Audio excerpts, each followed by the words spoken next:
Let me show you how I turn leftover scrap wood into an easy spooky Halloween decor. This DIY can hold your candle or even give you a hand in helping you hold your jacket, keys, and even purse. It is spooky and functional. The best part of this DIY is that you may already have most of these materials at home. This Halloween decor DIY cost me about $10 and it was mainly for the pack of skeleton hands. As you can see, I placed the skeleton hand in the middle of the wooden plaque, which makes it problematic to place my candle on. It's important to be mindful on where you place your skeleton hands. After making the first plaque, I decided to make something for my spooky bloody candle. Then I went to Canva and I searched for a coffin outline. I then glued it together and traced the outline onto my scrap wood. If you don't have leftover scrap wood, you can always buy wood or purchase already made wood plaques at a craft store such as Michael's or Joann's. By the way, this scrap wood is from an old IKEA Billy bookcase. If you buy IKEA products, you know what I mean.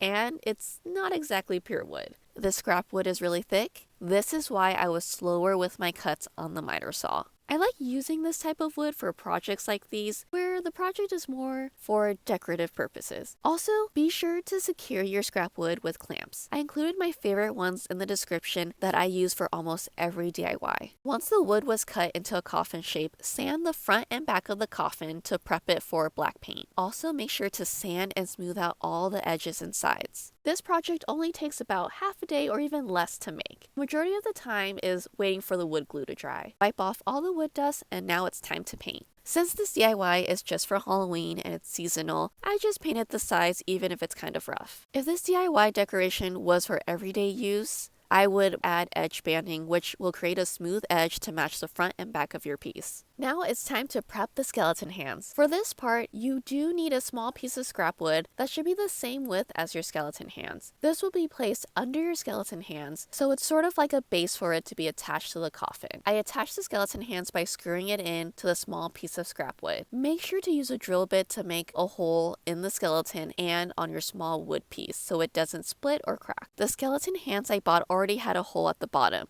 but just in case, I used a drill bit to make it slightly bigger for the screw to go in easier. Once I put that together, I had to think about how to hang this coffin to make it a wall decor. I had some leftover sawtooth picture hangers, so I used that. You could easily use double-sided tape or non-damaging command strips that are so handy. Also, I love this handy gadget, and you can bring this anywhere. It has all your necessary screwdriver bits you need. I will say it is pretty spendy, but I have had this for 8 years and it's my favorite. Now it is time to attach the skeleton hands to the coffin. I used my favorite wood glue from Gorilla Glue and placed the glue on the small wood piece, aka the base of the skeleton hands, and placed it where I wanted it to be on the lower bottom of the coffin, so it would be able to hold my candle. I used clamps to secure it in place. Don't make the same mistake as me. Since I added the sawtooth picture hanger after I painted the coffin black, I had to retouch it a bit because the paint wasn't fully dry. I recommend adding your sawtooth picture hanger before painting. Once the paint and wood glue dried, I tested the coffin candle holder with a basic candle and it did look good, but I felt like something was needed. So this is when I decided to add spooky blood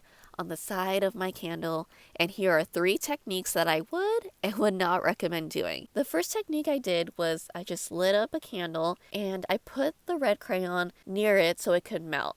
And then I quickly transferred the melted red candle, but it was a bit tricky because a lot of times the red crayon just quickly melted on my lit up candle. So on to the next technique. The second technique, I used a tea light candle because I thought it would be more portable and easier to maneuver to get the red crayon closer to the battery operated candle. Well, kind of, but I felt it was hard to control the flame to not get close to my skin. So I'm not sure if it was my tea light candle or just me not knowing how to maneuver it. The third technique was the one I recommend, where I used a birthday candle. This was the easiest one for me, but still use it with caution because, as you know, you are working with fire. Now that the spooky bloody candle is done, I am so excited to see it on the coffin candle holder.